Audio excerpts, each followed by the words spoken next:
generation. Actually, do you know what I'm one of the reasons I told you I want to get Disney Plus, which I need to get it, is I want to watch Even Stevens. Oh, I miss Even Stevens. Even Stevens was the bomb. I do. I met Christy Carlson Romano once. Yeah. Very nice. Oh shit! And we could watch Phil of the Future. I fucking love Phil of the Future. That's it. You're getting it, and you're tonight we're getting it, and you're gonna give me the. We're gonna have the Phil of the Future marathon. Oh, you know that she makes me happy. The girl from Phil of the Future, Ali Machaka. Yeah. Her and her sister. Her sister got her own show now. I was like, think of all the stuff, because when I heard of Disney Plus, I just thought of the movies. Right. Right. No. And which is good, but I have I have most of the movies on either Blu-ray or DVD or VHS, a combination thereof. And they don't really have that many original productions yet. But then I didn't know that it included the Disney Channel original programming, and I was like, all the DComs, this baby. is a game changer now. Yep. And we're gonna watch Hannah Montana, and I'm gonna pretend to be that dirty old man. It's so funny you say that, because the other day I was talking with Jose, and he was working at Disney when Hannah Montana started, and he was saying how every time they would cut a promo in Argentina, because he was living there at the time, for Hannah Montana, they had one rule. The only rule for the promos was do not use footage from the pilot because the wig was so bad. Oh. And every time that they would cut a promo, all the footage would be for the first episode. He's like, pero how many times? Pero, che, es que... He's like, there's like 50 episodes to choose from. Why do you always pick that one? Who would have known that a girl like me can double like a superstar? Welcome to episode 90. Chill it out, take it slow, then listen to our show. And that is well done, sir. Well done. Well, everyone, welcome to episode 90 of Pero Let Me Tell You, 90 episodes. The apparently unofficially Disney Plus sponsor. we are 10 episodes away from getting syndication. Oh, yes. Do you think we'll be on channel 39 or channel 33? 33. Do you think so? Yeah, 39 was the ugly stepsister of 33. But now it's not. No, but remember, 33 had the Funshine Festival. Oh, that's true. Wow. Whoever heard that and knows what we're talking about. 4 days school week. So how's everybody? Pero Friday. Pero we Friday. hope you had a wonderful week. And I know. Well, everybody had a great week, and they're looking forward to next week. Yes, of course. Short week. Everybody's all about it. Before we get into El Guanajo Day, we were reminiscing a little bit there, and you really did catch us, you guys, mid-conversation. Yeah, I literally I hit play. Because as you've probably heard in other episodes, that I, for one, have complained that that's it. I'm not getting any more subscription services. We're done. We have Amazon, Netflix, Hulu. We have Hulu, right? Yeah, yes, we have Hulu. Yes, you have my Hulu, yeah. Yeah, we all have these subscription services, and that's it. Ni uno más. But then Disney Plus rolls around, and I'm like, damn it. With that Disney magic. Damn it. It's like that damn mouse makes me bankrupt. I can't say no to the mouse. But yeah, it's like the Disney Channel original programming. How are we going to say no to that? Oh, and Disney. Oh, and the DComs. Ooh, Cheetah Girls 2. You know, the only thing that it would, if I could get it, but you know it's coming, but it's not Disney Channel. You know what I would pay good money to see? What? Clarissa Explains It All. Actually, it might be on Netflix, because Netflix just struck a deal with Nickelodeon. Okay, well, there we go. For a lot of their content. Because Clarissa Explains It All, for some reason, is one of these shows that I can't even find on YouTube. They played on Teen Nick. I can't find it. Like, I can't find it on YouTube. Like, even some episodes, you could, like, I have a hard time even finding the theme song. Really? Oh, yes. It's not on YouTube. Like, very little content of it is, which is really strange, because that was such a popular show. But yeah, check Netflix, because I think it might be part of the So, everybody, yes, we are reminiscing on Disney and a little bit of Nickelodeon. What was your favorite Disney show? My favorite Disney show, I really liked Even Stevens. I liked Even Stevens too. I thought it was very funny. You know, the thing is that Phil of the Future también. Shia LaBeouf is like one of these people that, like, say what you want about him. He is so freaking charismatic, right? And he not only is he a good actor, but he's so charismatic. And as a kid, you know, and what I liked about him was that he was a little bit awkward looking, and I don't mean that as an insult. I wasn't Zac Efron. Right. He wasn't like the all-American kid. He wasn't Zac Efron. You know, he had curly hair. You know, he had like a big nose, but it somehow worked. Like he was adorable, and the show. The show was so funny. I loved Beans. My sister and I loved Beans. Yeah, on Even that Stevens. show is just hilarious, Yeah. through and through. So I also imagine that they're gonna have like the Disney afternoon. Probably. I would Oh my god, imagine. gummy bears, No, they do have. They have gummy bears. gummy Ducktales. They have gummy bears. I'm sure they have DuckTales. They have gummy bears, and they have gargoyles, which I loved gargoyles. Oh, that was such a good See if show. I can name. Let's see if we can name the whole Disney afternoon. Well, Although, which iteration? well, In order of when it started? okay. So the first one was Gummy Bears and Ducktales. Right. Then it was followed by Rescue Rangers. Rescue Rangers. Then Tailspin. Tailspin, Darkwing Duck. Right. Then we got Bonkers. Darkwing Duck. That's on Disney Let's Plus too. Get dangerous. Darkwing Duck. Da-da. Better watch out, you bad boys. What was after that? I think. Oh, Goof Troop. Okay. Goof Troop. After that, yeah, we were in high school. We were in high school, yeah. I think after that it was like then Gargoyles was in there at one point. So But you know was what's interesting? That I Bonkers. remember that Gummy Bears a was Tarzan part of the cartoon. Disney afternoon, but Gummy Bears originally was on Saturday mornings. ABC. Yeah. Yep. That I remember that Gummy Bears was like really early. It was like one of the first It was ones. the first ones. I could never watch it because it was at 8 o'clock in the morning. Yeah, it was like at 8 o'clock. So, yeah. Do they even still have Saturday morning cartoons? No, because there are channels now that have cartoons 24 hours a day. Like I go to sleep every night pretty much watching SpongeBob on Nicktoons. You're telling me. Yeah, you know what also bothers me in a way is that the Chipmunks. Alvin and the Chipmunks. I cannot find the 80s. You told me that. And I can't can't. believe that. I can't find it. I can't. And I'm like, but, especially now in this day and age, that our generation who grew up on this is like, all about nostalgia and bringing it back. It's like, how can I not find, Zomboid Rigidosis? the episode. Did you remember the episode of Zomboid Rigidosis? I remember it because you remember it. There was an episode that Dave Seville, Yes. was going to be honored for his piano playing. So they made a wax figure of him. And they delivered it to the house, but they left it outside in the lawn. So his face started to melt. So Alvin, Simon, and Theodore were very concerned. They thought it and was they Dave. thought he had zomboid rigidosis. No. One of my favorite episodes of the Chipmunks was the episode where the piano fell down the stairs and it had pudding in it. I don't remember any Yes, of this. and then each one of the Chipmunks gave their own version of what how happened. it fell down. So when like Alvin would give his version Right. on how the piano came and fell down the stairs, Theodore and Simon would be like, "We're restless," and then they caused havoc in the house. And then each one of them again. Right. When Simon would give his version, then it was Alvin and Theodore. They'd be like, "We're restless." But it was funny because in that episode, I remember it was funny to see how when the other Chipmunks gave their version of it, how in 2 of the 3 versions, Theodore would be kind of a villain. It's like, come on. Theodore's not a villain. Theodore was my favorite. I get it. My favorite was Alvin.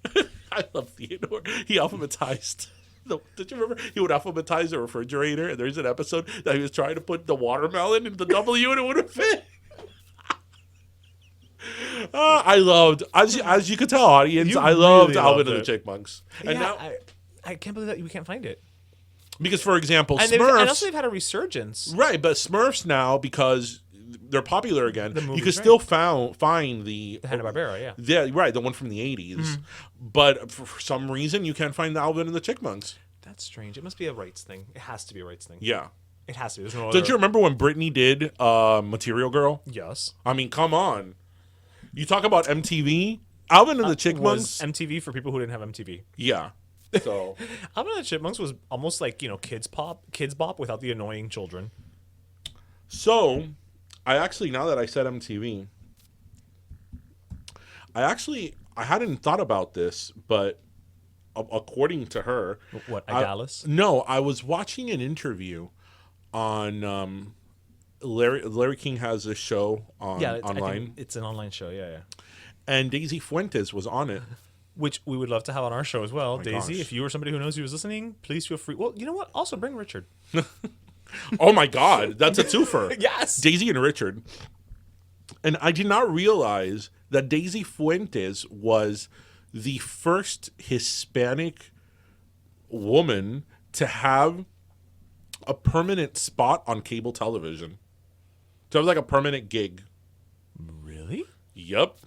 And then she was saying that at the time, she didn't really think anything of it because, she was like 19, 20 years old. And right, and she was just living she wasn't her thinking of life, herself as like a pioneer. And she was like, I'm having fun doing MTV. This is probably going to get canceled next year. Let me live it up. Until it lasts. But yeah. Okay, now I'm thinking about it. Yeah. Daisy Fuente. She looks great. She's in her 50s already. She looks great. I mean, listen, if you're married to Richard Marx and all he does is sing to you sweet songs, I mean, he's right there waiting. Yeah. And but the interview is like really good because she talks about that, how growing up she spoke Spanglish and she knew before English. It was a thing. Right, she knew English and she knew Spanish. So right. It was very natural, which is what we always talk about here in terms of Spanglish. That was very natural to her. So when she started getting these like again, her job at MTV, and she started becoming a model, and she started doing these campaigns for like makeup and different designers and all that stuff. Because people often forget that she was also a model for a bit. Yeah. That that she was the first Latina this and the first Latina that. She never thought about it that way because she was again this young girl and she was just living her life, and she was happy for the opportunity. That's her nationality or ethnicity or whatever you want to call it was not a big deal, but she was. And then as you were saying right now, when she said that, I'm like, I can't think of many other Hispanic, Latina, like women at that time who had like a regular gig, like outside of Univision. Yeah. Wow. Yeah. Look at that. Daisy Fuentes, pioneer. She was also one of the first ones to have a clothing brand. That's true, which still has. And is still successful. Yeah. No. Daisy Fuentes sigue dando para atrás. And now she has not experienced any hazard. That's actually her favorite Richard Marx song. Because it's great. Did he kill her? Didn't he kill her? We'll never know. It was those endless summer nights. Oh my God, with Angelia. I don't know that. I mean, I know Richard Marx songs, but not as many as like when we did that Britney episode. So this isn't going to go for long. It's not going to go that long. No. It's kind of, this is not to mix singers. So it's Pero Friday. Whoop, whoop. So you could kind of say that this is sort of our Thanksgiving episode. Yeah, because the next one will be after Thanksgiving. It'll be our Black Friday episode. It'll be our Black Friday episode, yes. We're going to be a company. Oh my God, our logo should like be blacked out. We're going to accompany all of you who want to go shopping. So let's talk a little bit about Thanksgiving. Yeah, no, I was... El Día de Guanajo. Okay, but we're not like upset about it, right? Like, no. Christopher Columbus Day or anything like that. Like we can. Why would anybody be upset about Thanksgiving? I don't know, because maybe it's all like, the Pilgrims came and they killed the Indians and then they helped them and then they were hypocrites. I don't know why people get upset about things anymore, Darian. No. Let's talk about... There's vegans suing Burger King. I don't know. They are? Yes. Tell me about this. Okay. So you know how they have... Burger King now has the Impossible Burger, right? Yeah. Well, apparently, and this one vegan, Philip Williams, I never trust people with two first names. Mm-hmm. That's why you don't trust Read Me Yet. It's true. He'll never be on this show. That and because, Mariah. He did her dirty. Very. He just filed... And Daisy Fuentes. And Daisy Fuentes, too. So you know what? No, we're done with you, Luis. He just filed a class action lawsuit claiming the burger giant advertises the Impossible Burger as a vegan alternative, but they're all cooked on the same grill. So his argument is it's a vegan burger, but because you cook it on the same grill as you grill meat, it is still contaminated. And so technically, it is not a vegan burger. William Phillips. Don't you have better things to do? No, clearly not. My favorite part... I would love to be My favorite part is this. Hold on. He notes there have been numerous complaints posted online by outraged vegans. And my first thought was, well, all vegans are outraged all the time anyway. So, I mean, it's their natural state. I just want to let everybody know that Pero let me tell you, it's not vegan friendly. We're not. We have lots of dairy product. I love butter and I love cream and I love whipped cream and I love... Eggs. I love animals and animal byproducts. Yeah. I don't care. I believe that animals should be treated fairly and correctly and humanely and the like, but yeah. I didn't mean to sidetrack, but I saw that and I was like, no, but that's a good one. Yeah. From a legal perspective, he does have a point. He does have a point in the sense that yes, if you are advertising something as a vegan alternative or vegetarian or whatever, yes, you should probably be cooking it in an area that doesn't have fatty oils or anything that can contaminate that come from an animal. Right. So I do understand that, but again, it's like one of those things like either don't go to Burger King or like really like you suck it up because do you know how many they probably go to so many restaurants where they order the vegan option. They don't know what's going on back there. No. Listen, William Phillips or Philip Morris or whatever the hell your name is, you've probably eaten more animal byproduct than you ever will know. Well, let's get back to Guanajuato. Back to animals. So Thanksgiving. So come on, people. Thanksgiving, Miami, either from a Cuban household or a Hispanic household. So how many of you have turkey con arroz con frijoles? I do not. You don't? Que gringo tú eres. I don't. Okay, so no, the thing is, so growing up, we would go to Hialeah for Thanksgiving to my mom's and uncle's you mean house. to tell me that you had a purely Anglo? Let me finish, because I started the story out by Hialeah. Nothing purely Anglo happens in Hialeah. No. You know what's pretty Anglo in Hialeah? Casey and the Sunshine Band? No, the diner we went to the other day. Oh, Stephen's Deli? Stephen's Deli that I ended up true. going. It's like you walk in and it's like, wait, are we in Hialeah? You're like, I just went to Jersey. It's like a vortex to like, you know, like someplace else. I'm like, wait, this is like a Jewish deli. Like, where am I? In the middle of Hialeah. Am I in Boca? And the people inside are either Jewish. Oh, really? Or white. Yes. The wow. day that I went, no, everybody was Jewish and white or black. There was no guaneo in there. Okay. No. I was like, wait, where are we? Pero, no. So in Hialeah, we would go to my mom's uncle's house, Eduardito.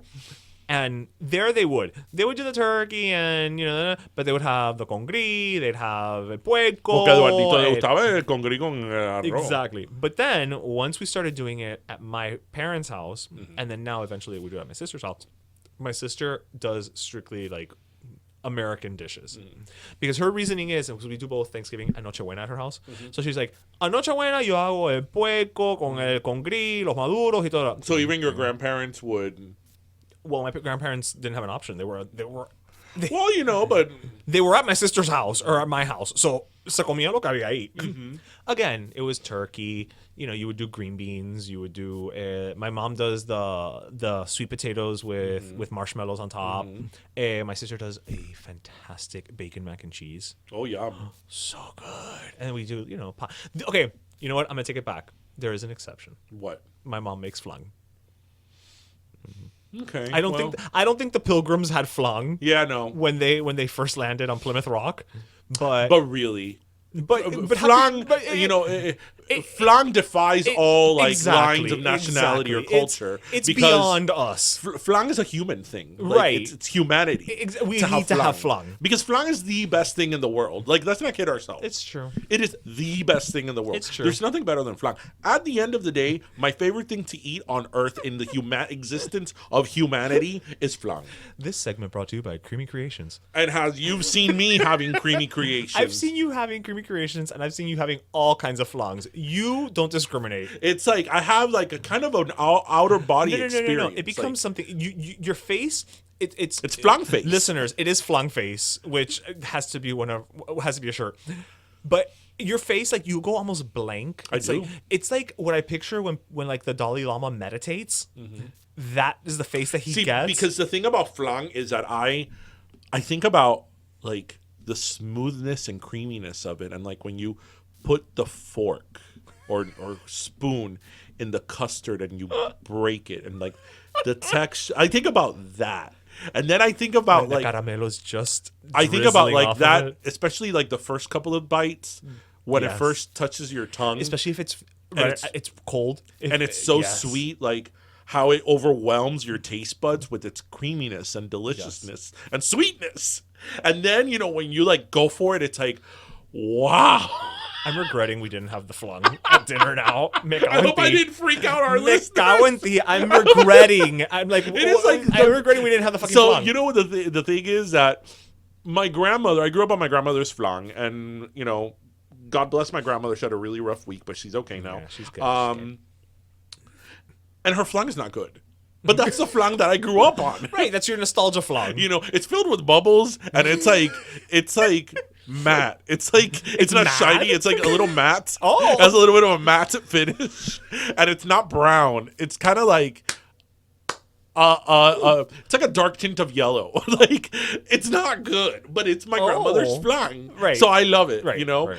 But when I realized that flan meant something special to me, and I started having other people's flans. My godmother makes a hell of a flan. Right. You know, we all have somebody in our family that makes a hell of a flan. Yeah. You know, and I had like my godmother's flan because my godmother would sell them. Oh wow! I had hers at number 1, and like our friend Daisy's like at number 2, like a 1.5, like a close yeah, 2. Yeah. But then Creamy Creations came along and fucked me up.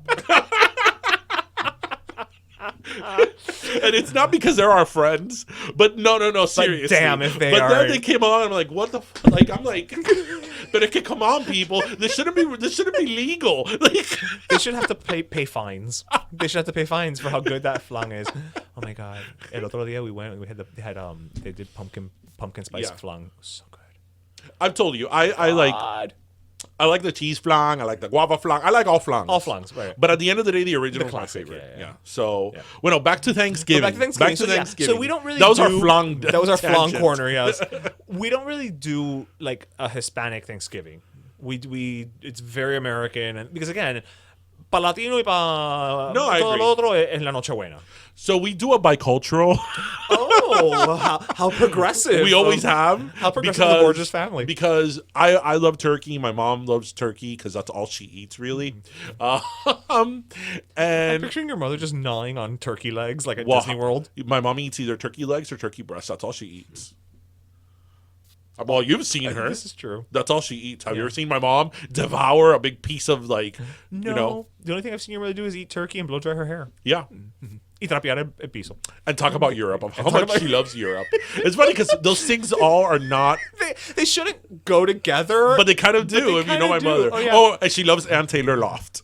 Oh, see, I didn't know that about her. Oh, yeah. See, I learned a new thing. My mom, all you say is... para las crismas cumpleaños, nada más regalamos una tarjeta de Loft. ¿De Loft? Porque tú sabes que a mí me gusta la ropita de Loft. So that's what I give her. The Loft. And then, you know... How many H's are in Loft when she pronounces I don't know, it? but it's a mí me encanta ir a Loft.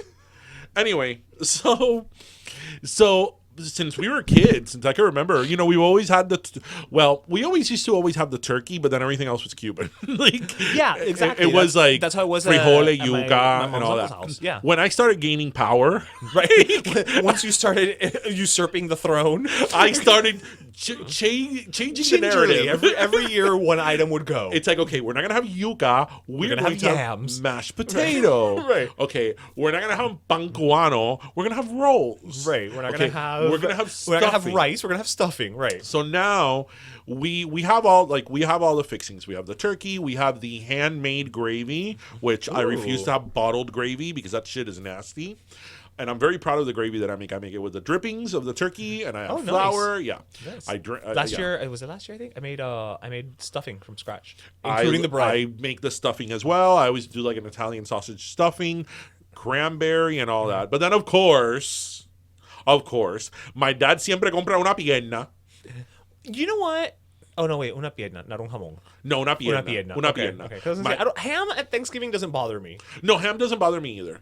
Pero my dad always compra una pierna y hay que hacer, you know, yuca y arroz con frijoles. So it's like... It's just all about starches. Yeah, so it's like, okay, you know, you got to pick your battles.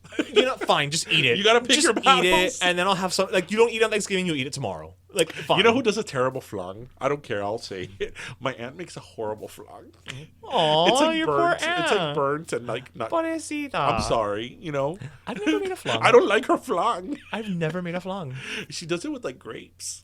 With grapes? Yeah, she puts like grapes over it. And I'm like, what the hell kind of unholy creation is that? She puts like grapes. Or the other day she put Wait, she makes it with grapes? No, she makes a flan. And then over she put grapes. Sometimes she puts grapes. Like decorative? Yeah. The other day she put like a cookie crumble. And I'm like, no. But why isn't she even consistent in her decorations? I don't know. I'm like, Tita, quita todo eso. Pero es que Flan no necesita I decoración. know it's amazing by itself, but no. So yeah, I pick my battles now. So it's like, okay, you I'm people, not over the grapes you on the people flan. over there at that end of the table, you could have your Cuban whatever. You know, us people over here, we're going Anglo. Oh no, do you separate the table? No, we don't. No, but you Thanksgiving know what though? segregation. But seriously, like it's interesting though because I feel that for all Cubans or immigrants, Thanksgiving, I feel it's like one of these holidays that, like, the moment you come to the United States, no matter where you're from, you pick that shit up. You pick that habit up. Yeah, because it's about eating. We all Because love to eat. everybody celebrates Thanksgiving. Yeah, for the most part. Because there's other, like, more American holidays that people don't, you know, that didn't grow up on it, don't celebrate as much. Like a 4th of July, whatever. Who celebrates May Day?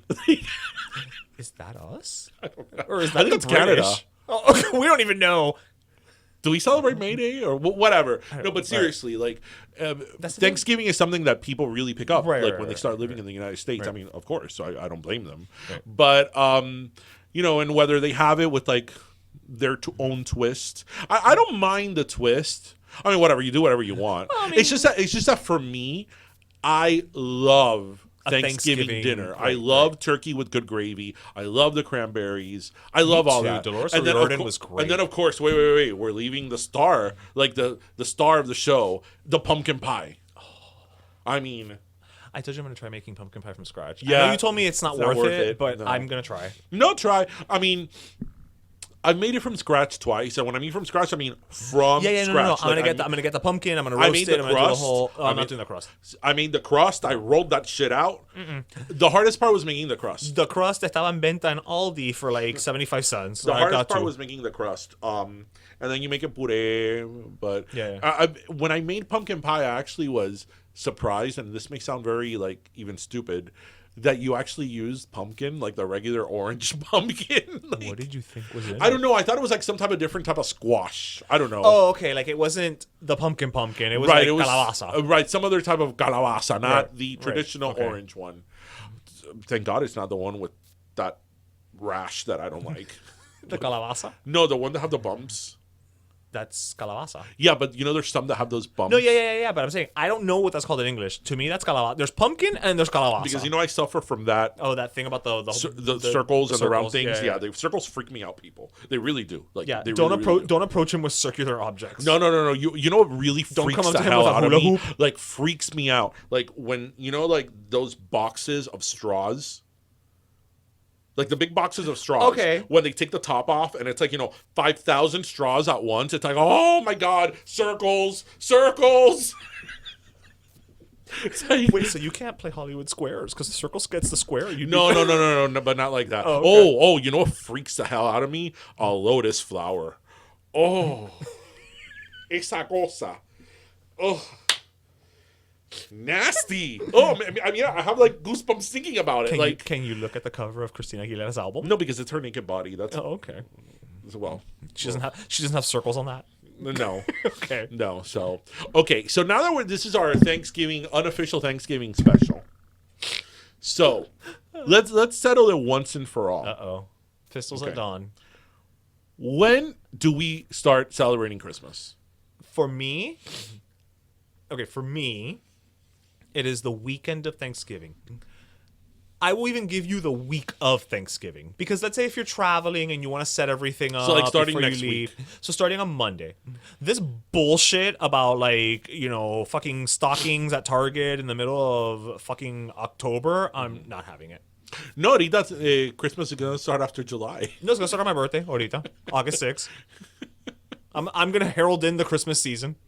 And do you really think that this is all because of I don't know why. commercialism in terms of stores? And... I mean, I want to say yes, but is it really? You know what I mean? Like, if So in other words, when is it right to start listening to All I Wanted for Christmas Is You?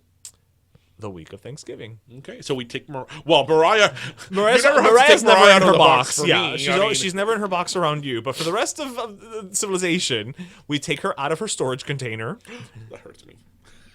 No, but it's one of the plastic ones, like the big ones. It has holes in it. Hurts me that she's not 365. Anyway, go ahead. Well, first, I listen to Mariah all year long as well. Not as much as you do, but I listen all year round. But yeah, I think anything before Thanksgiving, more than the week of Thanksgiving, is too much. Do you agree or? Yeah, like right now, I'm right now around fine, now, fine. like even mid to late November, I'm okay with, but certainly not right after Halloween. No. Or around Halloween, because even before Halloween, like at the end of October, I saw Christmas things at Target. They haven't even started on the 50% off. That's when they have the really shit. nice stuff at Target. Well, yeah, because nobody's bought it yet. Yeah. I'm not a fan.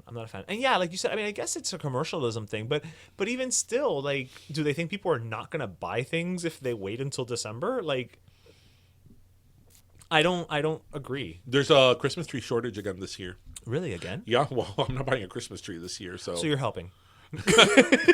Well, I'm not buying a Christmas tree this year because of the mold problem, that I have in my house. A little issue with mold that the house is turned upside down. But we've chosen to make you an activist. Yes, so I'm not buying the Christmas tree. You're not buying the Christmas tree. Well, my Christmas tree is artificial, so my little pipe cleaner. Oh, yeah. Yeah. So starting next week, we could crank up All I Want for Christmas Is You. As much as you want. Which, by the way, is not my favorite Christmas song of hers. But not that stupid song with the children singing. Of her? No, that other Christmas song. So this is Christmas. And no. ¿Qué canción para caerme mal? It's a John Lennon song. Ugh, no wonder. I love... Okay. Listeners. So, I like the Beatles. I have the Beatles... greatest hits. I have a few CDs of the Beatles. There's some songs of the Beatles in particular that I absolutely love, that if I were to make a list of my favorite songs of the Beatles, of my favorite songs of all time, I would list. Like Hey Jude, I love Let It Be. I love Eleanor Rigby. Is that them or is that Paul McCartney? What? Eleanor Rigby. I like that song. I really like that song, actually. But, I stated some episodes ago, remember that I said that I had a Beatles shirt? Yeah. And I didn't feel it was authentic because I didn't grow up on the Beatles, obviously, because they were before my time. Right. I really discovered the Beatles when I was in high school because my parents were not into the Beatles. Right. So, the Beatles to me, although I acknowledge their significance and their contribution to music, and I like a lot of their music, to me personally, there's not so much of a sentimental connection to it. Right. But nonetheless, the reason I bring this up is because usually when people talk about the Beatles, even if they don't like the Beatles, they kind of respect their accolades. Except you. You'll go out and be like, I don't like the Beatles. I don't like John Lennon. John Lennon. So tell us, how do you really feel about the Beatles? The Beatles, whatever. The Beatles me dan ni fu ni fa. And whatever. And depending on the day you catch me, because my dad used to really like the Beatles, like, as a kid. I mean, he was the right age for it. Mm-hmm. Like, he always tells the story when him and his sisters came to this country. I mean, it was early 60s. When they were on the Ed Sullivan show, he says that him and his older sister, it was him, his older sister, and his my dad's the middle child. So it was the oldest and then the second oldest sister. Him and his oldest sister were in another room. And my tia Sofia was watching the Ed Sullivan. And they say that all of a sudden, all they heard from another room was the Ed Sullivan show, and all of a sudden, like, plop. And when they walked into the room, she had fainted from seeing the Beatles. Oh my God. ¿Quién? Tía Eleanor? Tia Sofia. Sofia, I was thinking of Eleanor Rigby. Coño. Was she okay? She was okay. But she was like 13, 14. I mean, she was the right age, Right. for that. So again, there's a connection with the Beatles. You know what I mean? But John Lennon. I hate the song Imagine. That is the worst song ever written. You know what, listeners? Fight me. Bring it. I hate that song. Please don't lose. Yeah, let's not lose listeners, but you know what? But I hate that song. That is the most overly pretentious bullshit piece of song I've ever heard. If you disagree with Ish, please put your comments in writing to our DM at our Instagram or at pero let me podcast at gmail.com. No, I'm not a fan of it. It's like so preachy. That is a type of song that one of these like stupid people in high school who thinks they're deeper than they are would write and be like, oh my God, I have so many feelings. No, somebody who is vegan who would sue Burger King for yes. Full circle. Canción para caerme mal. And everybody always sings. It's like, this is a song about love. Imagine other people. Stupid. I remember some years ago, I saw Madonna in concert. And I think it was a reinvention. The reinvention tour. And she was like, because during that time it was like the Iraq war. And she was like, And now I'm going to sing a song that is timeless. Imagine by John Lennon. I'm like, and I'm getting up to go to the bathroom. This is a perfect bathroom break. Perfect time. The perfect thing to do when that song plays because is take the a last piss. thing I want to do is hear that song, especially by her, because, you know, she could get really preachy sometimes. Seriously. You know, she preached to her papa. It's true. If she preached to him. And sometimes she gets on this high horse. I was thinking, no, Madonna. No. Like, her high horse is on top of a soapbox. I'm not in the mood for it right now. So I was like, yeah, I'm going to the bathroom. The perfect excuse, listeners. If you hear that song, go pee. So, yeah. So yes, Christmas is coming. Mariah is coming. Mariah. I'm picturing her on like a little sleigh right after Santa. Well, no, I'm picturing her like on a sleigh, like a Christmas sleigh. I love when she spends every winter in Aspen. Yeah. Every Christmas deal. With the and kids. like she just hangs out in downtown Aspen and you see all these people taking pictures with her. I'm like, that's not the type of shit that happens to me. Well, like, go to Aspen. You know, well, I mean, I got your solution. I'm Cuban. I go to Pigeon Forge or to Gatlinburg deal. Cubans don't go to Aspen. No, you're absolutely right. You're absolutely right. We don't go to Aspen. It's just not a thing. It's like Apeng. So no. what are some of your Christmas traditions or holiday traditions as we come up, listeners? Yeah. I mean, well, we'll get into it more because we're going to have our end of year where we'll probably talk about that with other people. But yes. I love this time of year. And I know it sounds so hokey and not original, but I do love this time of year. Like, I love everything. I've already started Christmas shopping. I haven't. No, I know you haven't. You do your shopping on the 23rd. I do my shopping. Nope. You know what? I will defend my shopping strategies always. I usually shop about 4 or 5 days before Christmas. Okay. And I usually go during the day, so I'll take. Well, because you have that perk. I'm self-employed, right. I'll go to the mall, and in 2 hours I'm done. Because I'm nobody's done. there. Right, I'm done. there. Right. I'm done. These things that people start going crazy and like, oh, like, you know, a month before, and they start. No, I've always done that, and in a couple of hours, maybe with a few exceptions, maybe there's some things here and there. I'm done. In Marshall's, acabo. In Marshall's, I'm like, okay, my sister-in-law, my aunt, my uncle, my cousin, my, fulan. Oh no, the thing is that I have a list of everyone, and then I want to get them. So like maybe I'll go to Marshall's and see something for someone, but not like when I think of certain people, I try to get them gifts that matches like them. Really? So you're gonna get me a flan? Maybe if you're my Secret Santa this year. I like my Secret Santa. I like my Secret Santa too. I already bought the gift. Anyway, bueno. So I have something to bring up, and I don't know if you heard about it. It's not holiday related at all, but our listen, laugh, and learn. Did you hear about the studio executive that wanted to make an interesting casting choice for Harriet Tubman? Okay, about Julia Roberts? Yes. Okay, I refuse to believe that that's true.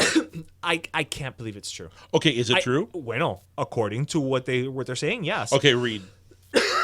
Excuse me. So basically, the idea, the screenwriter of the Harriet Tubman movie said that about 25 years ago, he's been pitching this movie for a while. Somebody said, one of the executives told him, the script is great. Let's get Julia Roberts to play Harriet Tubman. Okay, so 25 years ago would have been about 1994, right? So I would even dare to say Pretty Woman era? that in 94 she was still riding high from like the Pretty Woman, because that was before my best friend's wedding. Right, like Sleeping with the Enemy. Right, she was in that initial like high of like that superstardom. Right, America's sweetheart with like the curly red hair, Yeah. So, so there's no other logical choice to play a black woman who was a slave, than Julia Roberts at age 25, because at that time she was like 25. That's true. Right. Well, the screenwriter. This is why we can't have nice things. The screenwriter Gregory Allen Howard says that somebody pointed that out, like, Harriet Tubman was kind of black. And the executive said, it was so long ago, no one's going to know the difference. Now, that's the part where I get a little like... Wait. What? That's what the screenwriter says the executive said. It was so long ago, no one is going to know the difference. That a white woman was playing a black person? And not only was she historical. playing a black person, she one was of playing the most historically significant black women so ever. much so that she's going to be on the... What is it? $20 bill. On the $20 bill. Yeah. Right. But nobody will know.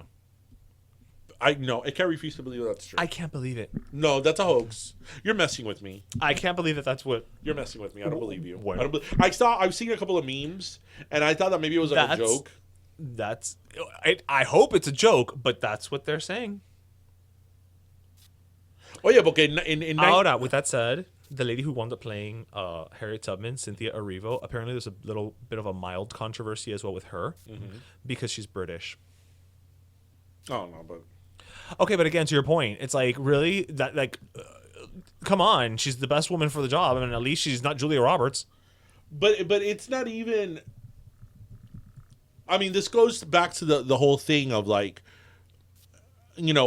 obviously an actor should play whatever they want to play. But, how on earth will anybody think that a white woman, you're talking about a white woman. Yeah, she's not even... She's not mixed. Right. She's not not brown. It's white right. woman is going to play, a black woman that, and such as you said, one of the biggest historical figures in American history, with so many black actresses. Because in the mid-90s, for example, who I think of right off the bat, which she's still very relevant today, is Angela Bassett. Oh, love Angela Bassett. Of so many other black actresses. But, I think of her because she's like a very versatile actress. She could play anything, Right. So it's like, did this executive really think that Julia Roberts was like a better fit than Angela Bassett, was such a great actress? And well, Angela Bassett had already played Tina Turner, who was going to buy her as Harriet Tubman. Anime! Cake. Love that movie. I love that movie so much. That's one of those movies that every time it's on, I'm stopping whatever I'm doing, I'm watching it. It's funny that so Lawrence Fishburne is so good. He's so underappreciated in general, but as Ike Turner, he was so good because there's only been certain roles of people that after the movie I hated them. One of them would be Sean Penn in Casualties of War. After that movie, is that the one he raped and killed the rapes the Vietnamese girl. I hated Sean Penn for a couple of years. It's so funny because Lawrence Fishburne, I hated him so much after What's Love Got to Do with It that it wasn't until he became Morpheus that I was like, okay, Lawrence, you're good. Oh, I thought you were going to say until he married Gina Torres. Well, no, because he married Gina Torres after. But and we love Gina Torres. We love us some Gina Torres. Mad love to Gina Torres. This should be our goal for 2020. Listen, there's lots of goals for 2020. So, if we got Jessica Pearson on this show, I'd be so happy, and she's a lovely person. Mm-hmm. Anyway, so he was such a son of a bitch. The thing with playing Ike Turner too is that he's such a everybody just knows him as being an asshole that it could have very easily just been a cartoon. Yeah. Yeah, but they also kind of balanced it with a little bit of humanity. Right. But that's what I'm saying. Right. That shows you how good of an actor he is. Because Ike Turner was essentially, the national asshole.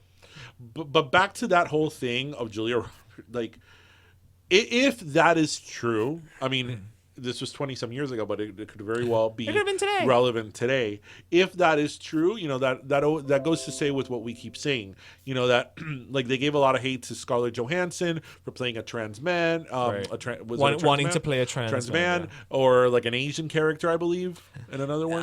She was playing a character that was Asian in the manga. I don't blame the actor. I blame Hollywood. I blame the casting directors. I blame this type of guy. I blame the casting directors. I blame the executives because, again, there's a million trans actors out there. There's a million, obviously, black actors, Asian actors. So, just dip in that pot. Why on earth would anybody cast a white person to play a black role? It's funny you say that because esta semana, Brenda Song, you know who that is, right?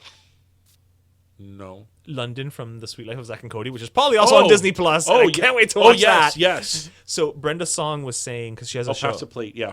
She has, but not pass the plate. She has a show coming out on Hulu. Actually, it already came out. It's all there on called Dollface, and she's saying that when they were casting for Crazy Rich Asians, she had her manager or her agent or whomever reach out to them, and they said no because she wasn't the type of Asian. She wasn't the right type of Asian they were looking for the movie. Whereas Constance Wu is. Well, my thing to that is London Tipton was a Crazy Rich Asian before Crazy Rich Asians. I know. Was let's Crazy talk Rich about Asians. that. Let's okay? talk about that. Okay, Literally, because her character was. It was a spoof on Paris Hilton. Okay, so she was playing Crazy Rich Asian way before the movie. She was crazy and she was rich and she was Asian. She's Asian. So living in that hotel. But it's just funny because it's like to your point of like there's so many out there, and yet you hear something like this where she's like, yeah, my agents, my people reached out to them and they were like, no, thank you. You're not the right like look, or I forget how she phrased it, but so it's like, so even when you are a certain type, quote unquote, you're still not right for the role. Listen, it's what we've talked about here several times, and sometimes we kind of mention it in jest. Not that it's a funny issue, but we mention it in jest at the irony, right? Like how exactly. ironic it is. That's like a couple of months ago when I think I forget if I put it on my personal Instagram or on our Instagram, that I was at the hospital and there's a wall that has like the board of directors. And it's like, I remember. I don't know. Yeah, I don't know which one. And I took a video of it. Yes, and it has all the pictures of all the board of directors, and there's like 25. There's like it was one woman? all these white older guys, and then there was like one woman and one black guy. And that's it. And then it was like all these other white guys. Lots of Prestons. And you know what? It's not against the white man. No, it's nothing against the white man. It's that we are more diverse than that. Specifically Miami. Specifically Hollywood.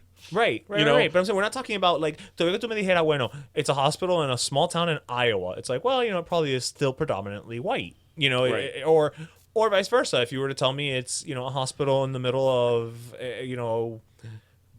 Oakland, okay, it's probably going to be all black. You know what I mean? Like, it's just, you are the result of your surroundings. But we are pretty diverse here. Yeah, no. I forgot if I put it in my personal Instagram. I remember seeing it. I don't remember which one. Or in ours. But yeah. Wow. Yeah. Julia Roberts can't play a black woman, and Brenda Song can't play Asian. She can play a crazy rich Asian. I love that. She was a crazy rich Asian before it was a thing. She is OG crazy rich Asian. Yep. I don't she's not the. I don't. Because she's such a cute girl. She's adorable, but I think they were looking for somebody, and this is me hypothesizing, because the only outsider was Constance Wu's character. Uh-huh. The other ones had to read almost British, European. You know what I mean? Let me ask you something, because I didn't read the book. I did, yeah. The guy, I know you did. Yeah. That's why I'm asking you this. The guy, the main guy. Yeah, the protagonist, yeah. Okay. I remember I saw an interview of him on The View that there are some people who criticize his acting. I'm sorry, his background. His background, because he is half white. Yes. And I think half, I forget. I want to say he's Hong Kong. He's from Hong Kong, I think. So Chinese. Yeah. But he's certainly half white. So there were some people who criticized that he wasn't Asian enough. In the book, is that character, do they go into its background? He's is he purely mixed? Chinese. He's purely Chinese. He's purely Chinese, but he was educated abroad. Right, but so he does have a British but the way that he looks type. because this guy, you could tell that he's mixed. I think you could tell he's mixed. I mean, fair enough, but that's why I'm saying, do you think that they casted someone who was mixed to make it a little bit more palatable to white American audiences in the U.S.? Here's the thing. My gut says maybe, but the fact of the matter is that the international market, especially Asia, is so important now that I don't know, when you're doing a movie like Crazy Rich Asians, that you're even really expecting America to be a hit. But it's an American movie.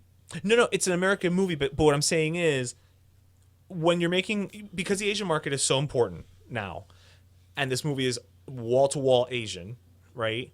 In their mind, I think they probably said, regardless of how it does in the U.S., it's probably going to do well abroad. Yeah, but so, don't you so think I'm saying, so I don't know if don't you think that's factor. a double-edged sword, though? No, right. But I'm just saying, I don't know if that, for that reason, I don't know if because then you're selling a Chinese character to China or to other Asian countries. You're selling a Chinese character that's played by somebody who is half white. So that could be the flip side. True, that true. maybe it's rejected by those audiences because they're like, this man is half white. Which I think his casting is fine. I mean, No, he did a I good think his job. casting is fine. And I certainly don't think that he should be excluded because he's half white. Right. He's still Asian. But what I'm saying is that I wonder in terms of the American perspective and being that there's not a lot of movies here that are Asian, and not a lot of huge Asian actors. That if they went with like a very safe choice, they went with like a guy who's like, he's very good looking, he's Asian, but you could tell that he's mixed. I mean, from a marketing perspective, it's an easier sell. Yeah. I guess. I mean, I don't know. I don't know. I just, like when you talk about like, and I remember we had this conversation with the Spanish Aki group, that you talk about like, because, a movie that's Hispanic centric will only be watched by these people and that people. Right. Yeah, I've never thought about it in those lines. Like, I remember I saw recently, Not Always Be My Baby, Always Be My... My maybe? Yes, Always Be My Maybe. Yeah. And it was an Asian cast. Yeah. I saw it because I thought the preview looked really funny. Yeah. It looked, that's with they used Mariah's song. But that's with the people from Fresh Off the Boat and yeah. La Muchacha. Like Ali Wong. I never thought like it's an Asian movie. It's an Asian movie, so it's not for me. It's not I'm not going to find myself in that movie, Right. No, I just thought the trailer looked fun. So like I agree with you. Personally I never see it among those lines. I mean, with that said, most of the movies that I like are like in terms of like, black casts and what do you say, quote unquote black movies. But that's what I'm saying. You and I don't think of it that way, but I do know that there are people out there who see a trailer or whatever, and it's like, oh, that's the black movie. That's the Asian movie, that's the woman movie, that's the, you know what I mean? Like, they automatically shut themselves off. It's like, Ford versus Ferrari. Oh, that's only for men. Right. Oh, that's the Downton Abbey. It's only for women. Well, I'm glad you brought that up because as we were speaking before, because we have an acquaintance that, when the movie of Downton Abbey came out, he mentioned that was a movie that was generally for women. Right.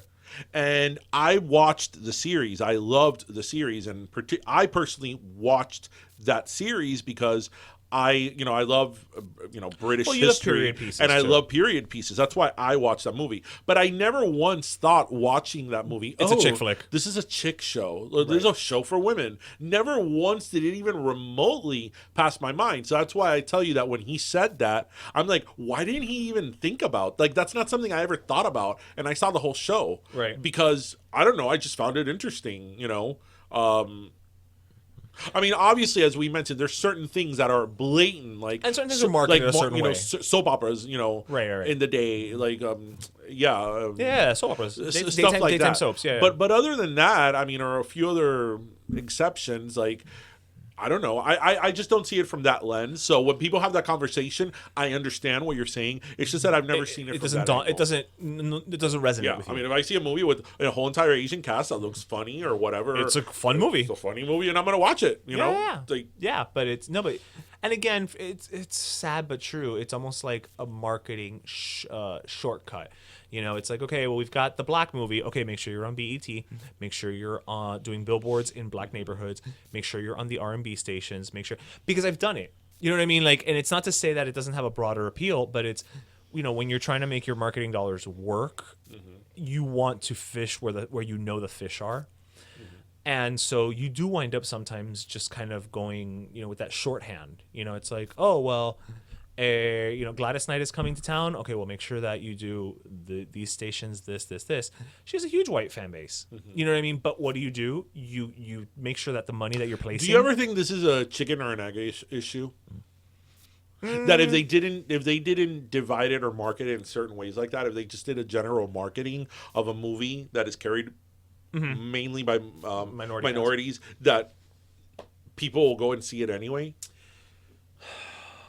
So the only argument I can think of right now that people would make as to say yes to that is a bad example, which is Black Panther. Why is that a bad example? Because it's a Marvel movie. So it already comes built in with a it's pre-built with an audience that's gonna come see it. It could be a movie full of stick people. You know what I mean? Like, they're gonna show up. I don't know. I think it's, again, what it comes down to is because there's money attached to this, and specifically when we're talking about like movies, more and more there's a smaller window to make your money. So because they'll say this when you're marketing a movie, if you don't make your money opening weekend, you're done. That's it. Not like before, where you opening weekend did all right, and then it gained traction, and then it moved up. Sleeper hits don't exist anymore. So what do they do to try to ensure some money is made? They try to hedge their bets. So they may put something on ABC, right? But what are they're going to put it on ABC during what? How to Get Away with Murder. Blackish. They know that non-black people watch those shows, but they also know that the majority of the demographic is there, and so at least we're going to hit that audience that we hope will show up and make the money. So that's what, I mean, again, you can make the argument one way or the other, but that's their version of, oh no, but we're being broad. Look, we're on primetime TV. And things like that.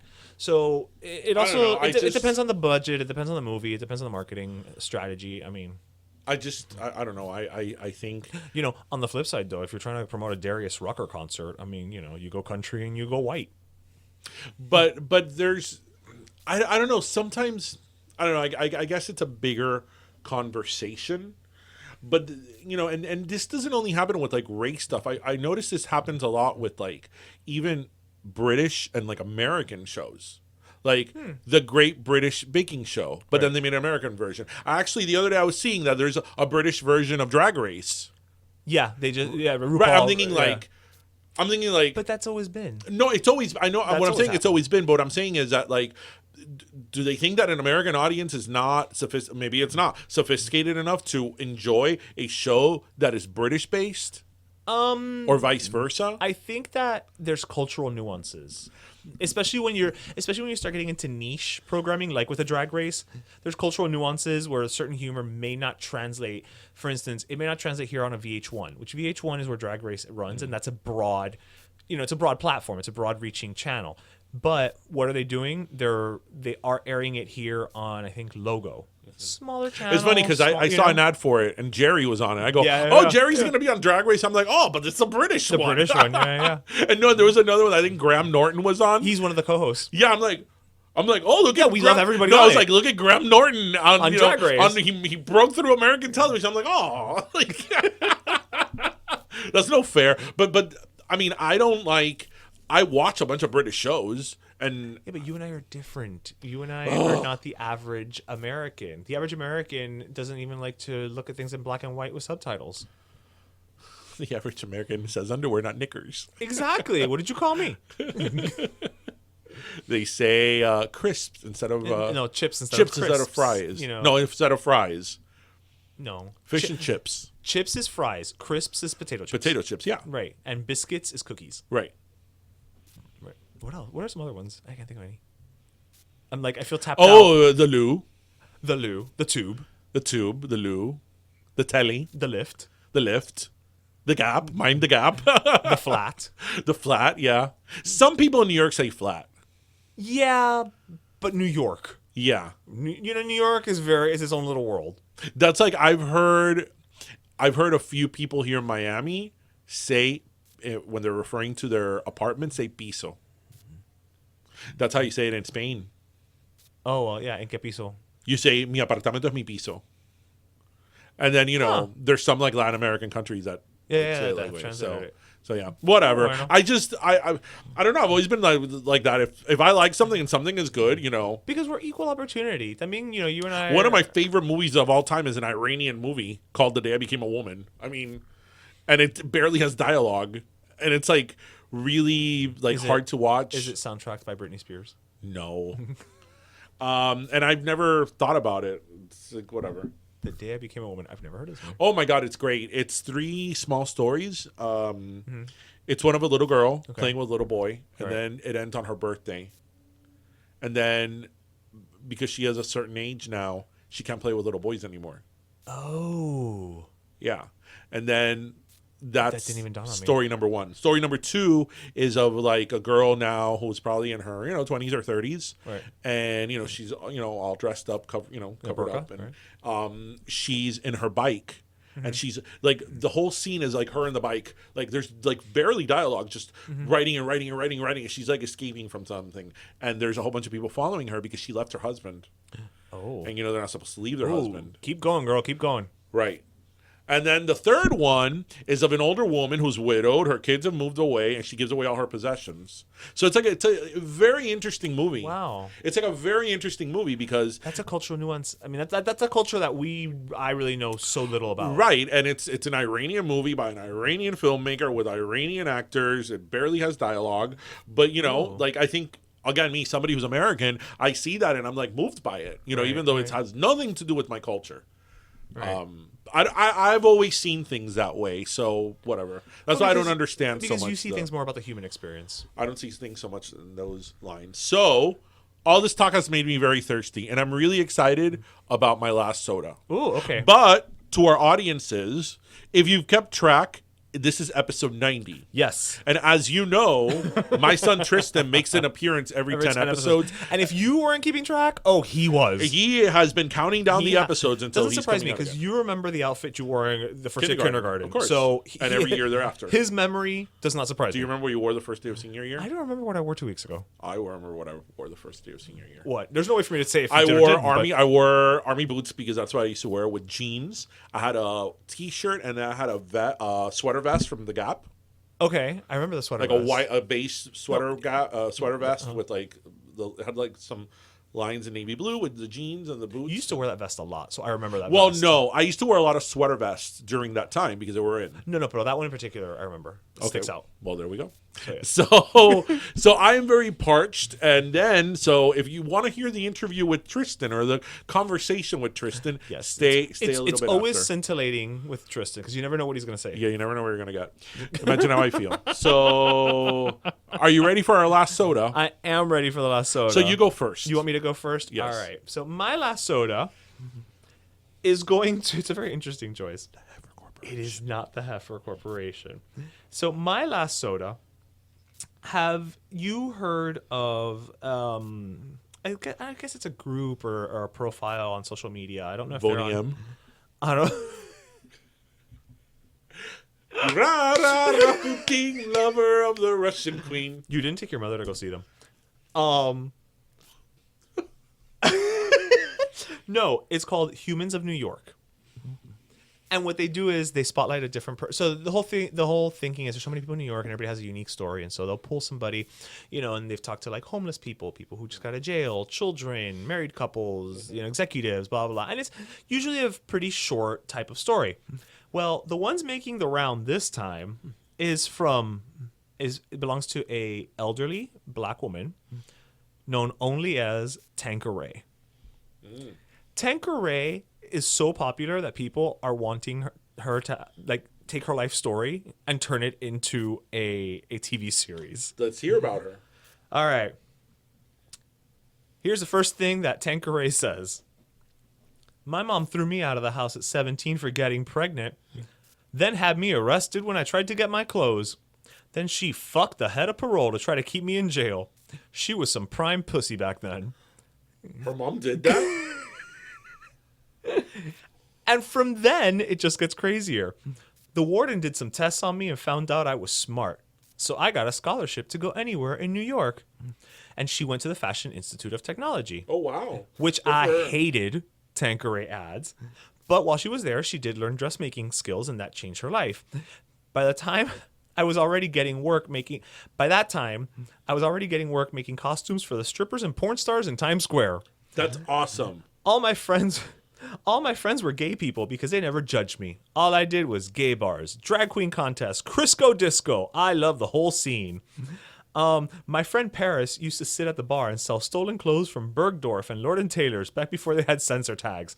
So I had the best wardrobe, mink coats, 5-inch heels, stockings with seams up the back. I look like a drag queen, honey. Okay, Cardi B definitely needs a supporting role She's a player. in this She's a player. biopic. She needs to play her. One night, a Hasidic rabbi tried to pick me up because he thought I was a tranny. I had to tell him, baby, this is real fish. Y de ahí sigue pa'lante. Wow. I can't get enough of Tanqueray. Like, I hope they find her Do you have again. a picture of her? I hope they find her again. I hope they sit her down and just, I mean, she needs to write a book. We need more of Tanqueray. We just do. Oh, she's older. Well, I did say she's an older black lady, yeah. oh, God bless her. Good for her. Yes. So my last soda goes to Tanqueray. You go, Tanqueray. Wow. Good for her. Yes. And as I scroll up, I saw Angela Lansbury. Decidedly not Tanqueray. It's so interesting, like, when you see, like, she's an older woman.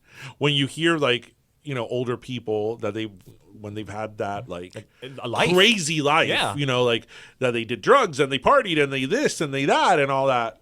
I remember when I was, I don't know, 16, 17, when I worked at the water metering company. Oh, yeah. There was a middle-aged woman that worked with me. Her name was Luann. She was a very quiet, very serious, middle-aged, like Proper. Caucasian woman. Very sweet, very nice to me, but very proper. And she would dress very well to work. And one day she just started talking to me. Oh, God. And she was like, yeah, I tripped on a lot of acid when I was in my 20s. And, like, I did a lot of coke and LSD. And I'm like, oh, my God. Wow. But then I'm thinking, She this got was out the of her system. 90s. But this was the 90s. At that time, she was, like, in her 50s. So she lived the 60s and 70s. Right. She was a hippie. No, she Yeah, she was a hippie. But it was just so funny because, again, she was, like, this very distinguished middle-aged woman, very put together, And it's like, she told me, I tripped on a lot of acid when I was younger. I was like, oh, my God. Like, Well, it's what you did in the 60s. Yeah. Mira, my father did acid. I know. Your father, My father the man who cannot hear a honk on side of his house. You need to tell me off air what he did. He hasn't gotten into details with me. Okay, but yeah. would your father appreciate that you made this public?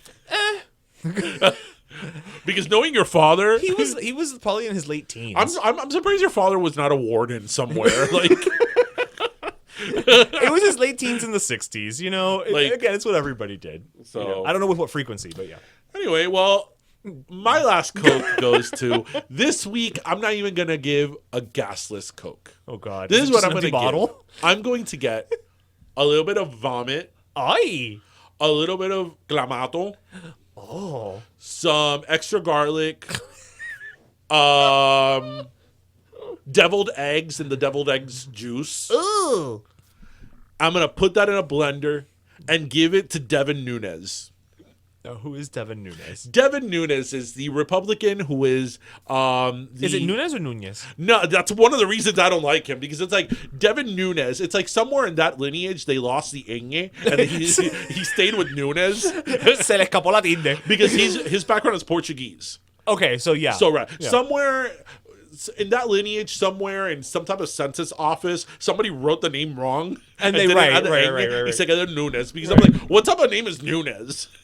Yeah, no. It's So not. he's the head of the Republicans and currently in the impeachment. Okay. Right. The impeachment soap opera that's soap going opera, on yes, the reality with show. Trump. And the reason why it goes to him, because aside that the fact that I want to punch his smug face, is that my problem with him is the sheer disrespect to the system, to the law, to the protocol that is impeachment. Impeachment is something that is given to us in the Constitution, and it's something that ensures our democracy, that we have the power of removing a president, politics aside, whether you like this president or not. Right, you're just talking about the purity of the... that it goes down to the power of the right. people, that you could remove a president if the president, does a crime.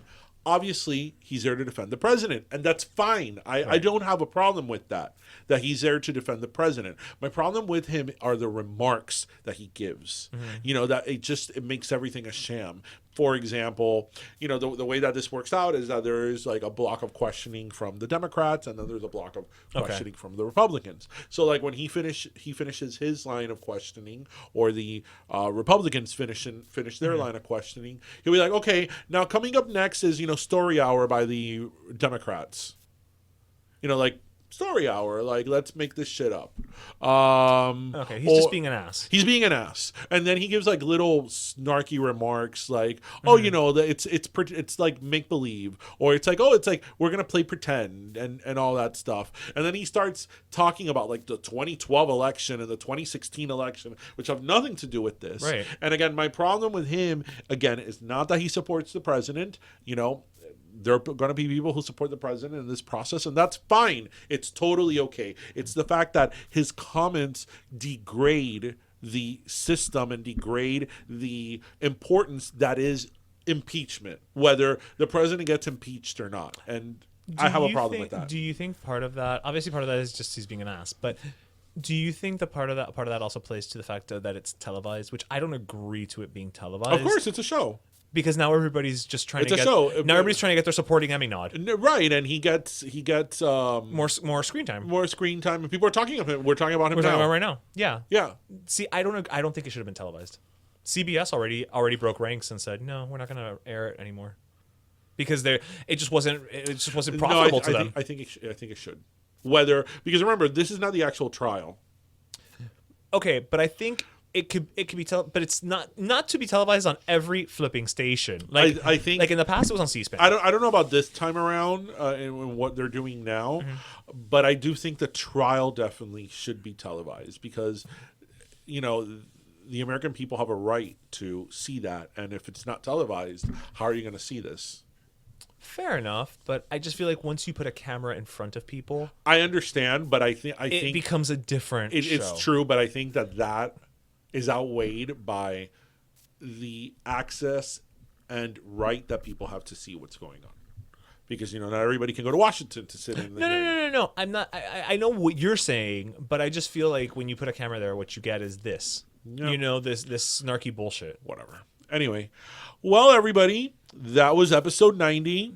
90, we's coming up on the end of the year. I would say that this week, take out your elastic pants. Yes, absolutely. And actually, once you've taken them out, keep them out.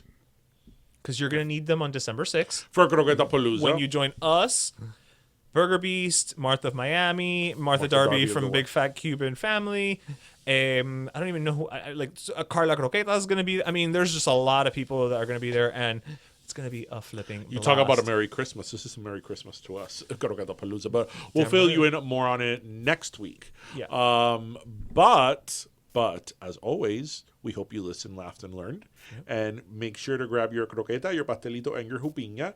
And thank you so much for joining us. And that was episode 90. All right. And if you want to hear the bonus content, it's just coming right up. Coming right up. Thank you, everybody. Have a nice weekend. Bye, mi gente.